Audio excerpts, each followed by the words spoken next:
দেখুন বন্ধুরা, আমার আদা রসুনের গুঁড়োটা কিন্তু একদম রেডি হয়ে গিয়েছে। আর দেখুন কত সুন্দর গুঁড়ো হয়েছে। এরকম আদা রসুনের গুঁড়ো কিন্তু আপনারা খুব সহজেই বাড়িতে বানিয়ে নিতে পারবেন। মাত্র 2-1 দিনের রোদেই খুব ভালো করে শুকিয়ে নিতে পারবেন। আর এইরকম আদা রসুনের গুঁড়ো কিন্তু দোকানে কিনতে গেলে অনেক দাম, তাই খুব কম খরচেই কিন্তু আপনারা বাড়িতে বানিয়ে নিয়ে অনেক দিন ধরে সংরক্ষণ করে রেখে দিতে পারবেন। নমস্কার বন্ধুরা, ডোনার রান্নাঘরে সবাইকে স্বাগত।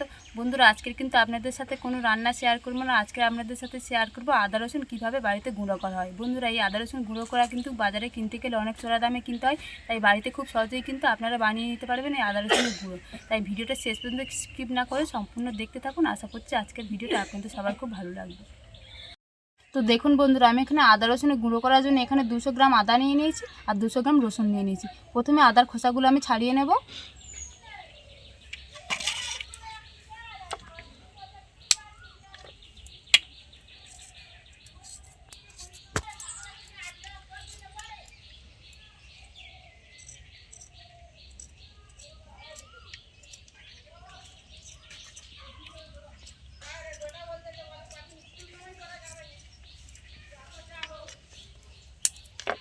বাকি আদাগুলো আমি একই রকম করে খোসা ছাড়িয়ে নেব।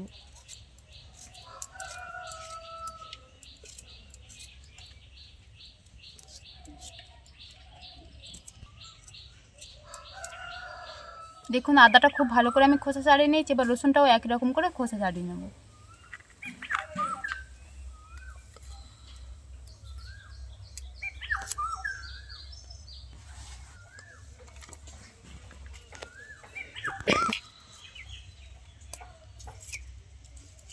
বাকিগুলো একই রকম করে খোসা ছাড়িয়ে নেব রসুনগুলো।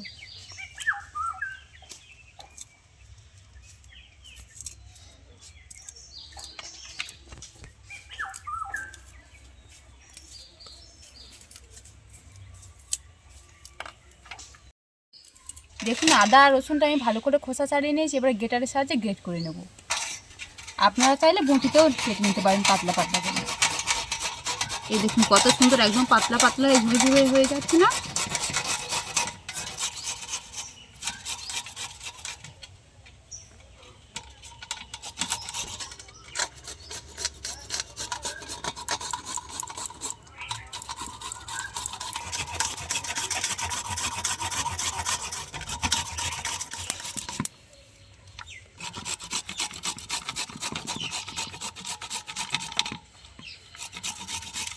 দেখুন আদাটা আমি খুব সুন্দরভাবে একদম গ্রেট করে নিয়েছি ঝুড়ি ঝুড়ি করে। এবার আমি একটা থালায় মেলে দেবো, একদম পাতলা পাতলা করে মেলে দেবো। দেখুন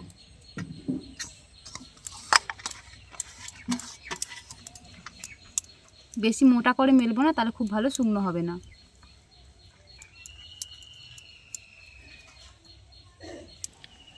দেখুন আদাটা আমি গ্রেট করে একদম থালায় মেলে দিয়েছি। দেখুন একদম পাতলা করে মেলে দিয়েছি, বেশি মোটা করে মেলেনি কিন্তু।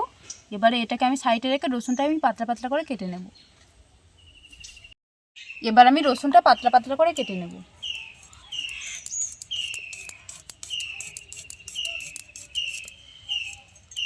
এই দেখুন একদম পাতলা পাতলা করে কেটে নিয়েছি।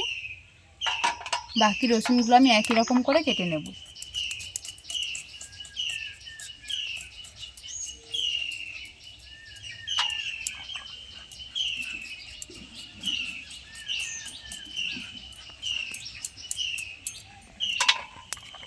দেখুন একই রকম করে রসুনটাও আমি কেটে থালায় মেলে দিয়েছি।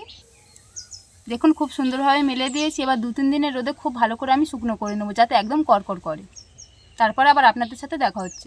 দেখুন বন্ধুরা, আদা রসুনটা রোদে দিয়ে 2-3 দিনের মতন খুব ভালো করে শুকিয়ে নিয়েছি। আর দেখুন কত সুন্দর শুকনো হয়েছে। এই দেখুন আদাটা দেখুন একদম শুকনো হয়ে গিয়ে একদম ধুলো ধুলো হয়ে গিয়েছে। আর ছিবড়েগুলো দেখুন কত সুন্দর হয়ে গিয়েছে। আর এদিকে দেখুন রসুনটা একদম কড়কড়ে করে শুকনো করে নিয়েছি। দেখুন এই দেখুন কত সুন্দর আওয়াজ না?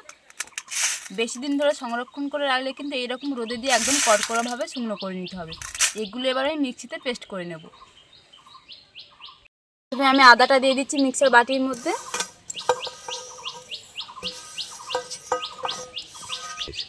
আর আদাটা দেখুন একদম শুকনো হয়ে তো একদম কমে গিয়েছে, একদম এই কোটা হয়ে গিয়েছে। এবার আমি মিক্সিতে গুঁড়ো করে নেব। আর একই রকমভাবে আমি রসুনটাও গুঁড়ো করে নিয়ে আপনাদের সাথে দেখা হচ্ছে। দেখুন আদা আর রসুনটা খুব ভালো করে গুঁড়ো করে নিয়েছি। রসুনটা দেখুন একদম গুঁড়ো করে নিয়েছি। আর আদাটা দেখুন একটু ছিবড়ে ছিবড়ে ভাবা আছে, তাই আমি চালনিতে চেলে নেব।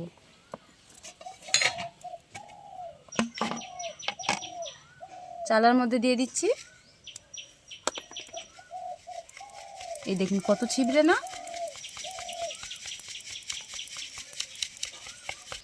দেখুন খুব ভালো করে চেড়ে নিয়েছি, এই দেখুন, আর ছিবড়েটাও দেখুন। এবার এটাকে আমি বাদ দিয়ে দেবো। দেখুন বন্ধুরা, আমার কিন্তু আদা আর রসুনের গুঁড়োটা একদম রেডি হয়ে গিয়েছে। আর যখন আদা রসুনের দাম বাড়বে তখন কিন্তু আমি এইরকম আদা রসুনের গুঁড়ো কিন্তু তরকারি দিয়ে দিয়ে খেতে পারবো।